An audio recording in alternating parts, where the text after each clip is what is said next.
আসসালামু আলাইকুম প্রিয় দর্শক বন্ধুরা, আশা করি সবাই ভালো আছেন। আল্লাহর রহমে আমিও খুব ভালো আছি। আজকের আবারও একটি অন্যতম রেসিপি নিয়ে হাজির হলাম আপনাদের মাঝে। ওল ভর্তা। এই ওল ভর্তা আমি কিভাবে বানাই আপনাদের সঙ্গে শেয়ার করব। চলুন দেখে নেওয়া যাক। এখানে আমি শুকনো কয়েকটা লঙ্কা নিয়ে ভেজে নিয়েছি, আর কয়েক কোয়া রসুন ও তেলের মধ্যে একটু ভেজে নেব ভালো করে। একটু লালচে কালার হয়ে গেলে আমি এই রসুনগুলো তুলে নেব একটি পাত্রে করে। এই তেলের মধ্যে আমি দিয়ে দেব মিডিয়াম সাইজের দুটো পেঁয়াজ কুচি। তেলের মধ্যে দিয়ে একটু হালকা করে ভেজে নেব। পেঁয়াজ প্রায় ভাজা হয়ে এসছে, এবারে পেঁয়াজগুলো তুলে নেব একটি পাত্রে করে। প্রথম থেকে আমি ওলটা প্রেসার কুকারে দিয়ে সিদ্ধ করে দিয়েছি। পেঁয়াজগুলো তুলে নিয়ে ওলটা একটি পাত্রে করে নিয়েছি। ওলগুলো আমি গরম অবস্থায় এগুলো একটু হাত দিয়ে ম্যাশ করে নেব। এগুলো একদম ঠান্ডা হয়ে গেলে ম্যাশ করতে অসুবিধা হবে, তাই গরম গরম অবস্থায় এগুলো ম্যাশ করে নেবেন। ম্যাশার দিয়ে ম্যাশ করতে পারেন, আপনারা হাত দিয়েও করে নিতে পারেন। আমি হাত দিয়ে করে নিয়েছি। গরম থাকা অবস্থায় ম্যাশ করলে খুব ভালোভাবে ম্যাশ করা হয়ে যায়। এরপরে শুকনো লঙ্কা ভাজা নিয়ে নিলাম। লঙ্কার বোঁটাগুলো ছাড়িয়ে নেব। আপনারা কাঁচা লঙ্কা দিয়েও বানাতে পারেন, কিন্তু টেস্ট ভালো হবে না।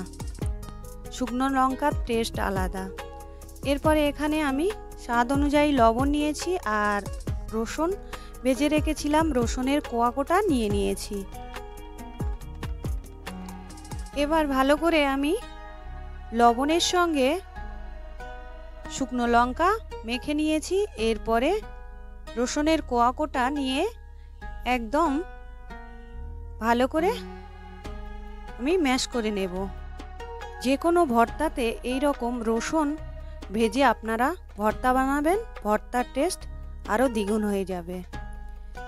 এরপরে ভাজা পেঁয়াজগুলো এর মধ্যে দিয়ে দিয়েছি, দিয়ে ভালো করে মেখে নিয়েছি। সবগুলো মাখা হয়ে গেছে। এরপরে ওলগুলো দিয়ে আমি ভালো করে এটা মেখে নেব। ভালো করে মাখা হয়ে গেলে এর মধ্যে আমি দিয়ে দেব ধনেপাতা কুচি। ধনেপাতা অপশনাল, আপনারা দিতে পারেন নাও দিতে পারেন। আবার এর মধ্যে দিয়ে দিচ্ছি হাফ লেবুর রস। আর এখানে ভর্তাতে ভাজার সময় তেল দিয়েছিলাম, কিন্তু কাঁচা সর্ষের তেলের টেস্ট আলাদা, তাই উপর থেকে আমি অল্প করে সর্ষের তেল দিয়ে দিলাম। দিয়ে ভর্তাটা একদম রেডি করে নিয়েছি। আর গরম ভাতের সঙ্গে তো দারুণ লাগে ওল ভর্তা।